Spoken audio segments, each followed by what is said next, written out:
Today I wanted to talk about diabetes.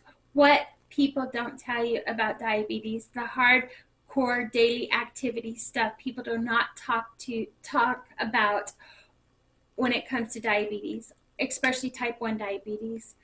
My name is Andrea, and I have type 1 diabetes. I have had type 1 diabetes for over 35 years. And I am here to say that it is no easy task.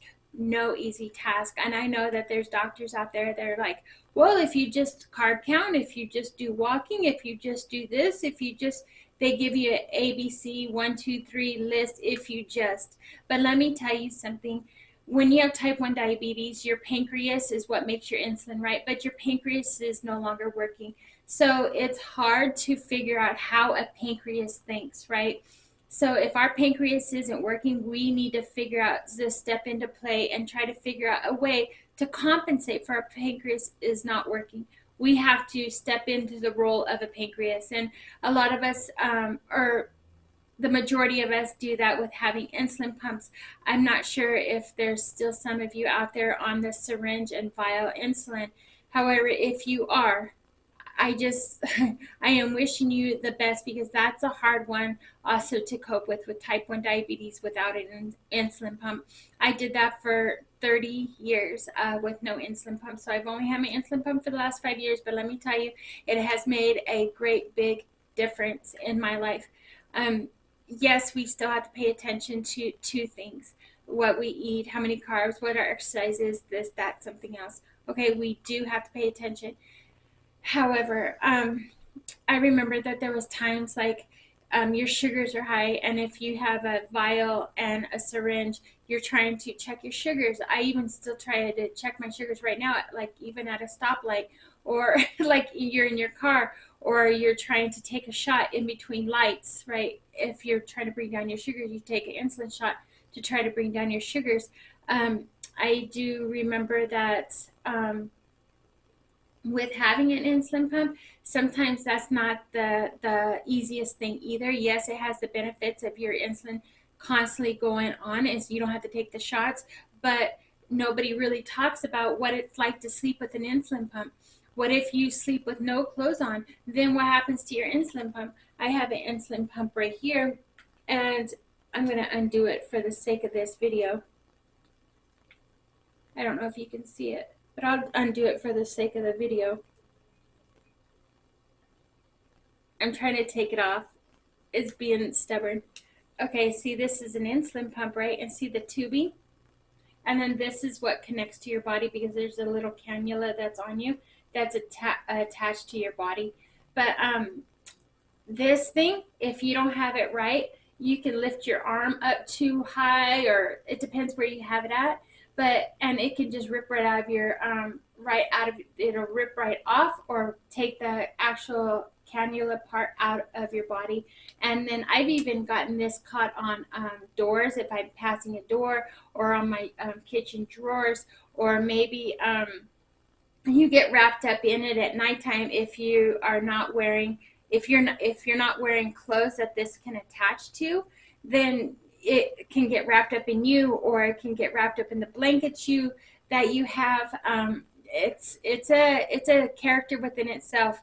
And then what is nice about this, though, it's waterproof. I'm not so you can take it with you swimming, but you do take it off for bathing. But yeah, you could take it with you swimming. But it's a different challenge, and you think, oh, just because I have an insulin pump, life is going to be so much better or easier. Instead of having a syringe and needle, I'm here to tell you that is not the scenario at all. Yes, you have to take less shots, and I think that's fantastic that you have to take less shots, because when you don't have an insulin pump, that every time you eat, you need to take a shot. You need to take a shot. Unlike this, you can program it in here and tell it how many carbs it has, and then it'll automatically give you insulin. So yes, you do save your body from having so many shots.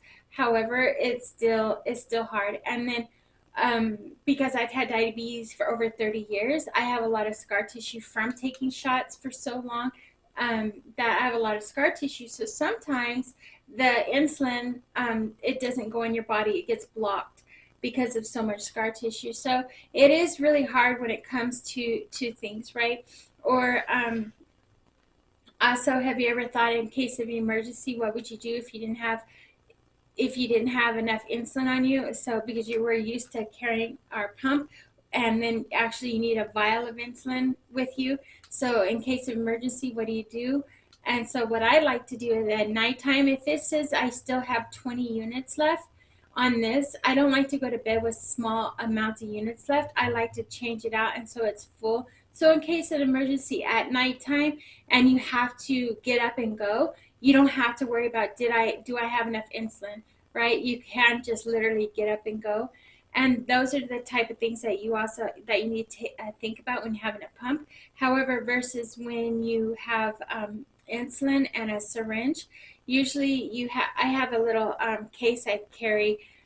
You would carry your vial of insulin in and your syringes in that case, so it's with you at all times. And usually the insulin that you have when you do regular syringes, your insulin, well, the one I was using is Atlantis, and it goes for like 12 hours. So you have a 12-hour span before you need your next shot. So that's really nice about that type of insulin. But I'm just saying that the insulin pumps are not all what they're cracked up to be. They're not a fix-all, one-all fix-all type for diabetes. You still have high sugars. You still have to take shots. You still have to check your sugars. And for me, I don't have the sensor because I'm allergic to the tape, the type of tape it is. So I'm sure the sensor, you're thinking, oh, that should make it easy. You don't have to test your sugars, this and that. Technically, in theory, yeah, it does work. However, I am here to say too, your pump and those sensors, they have so many alarms on them, like you need to do this alarm, you need to do that alarm, so you can experience alarm fatigue because you have all these alarms like waking you up in the middle of the night to do something with your diabetes.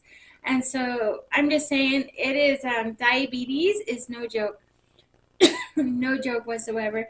But and then when I go to my doctors, they talk about whether you still have your limbs, like your feet, your arms, your hands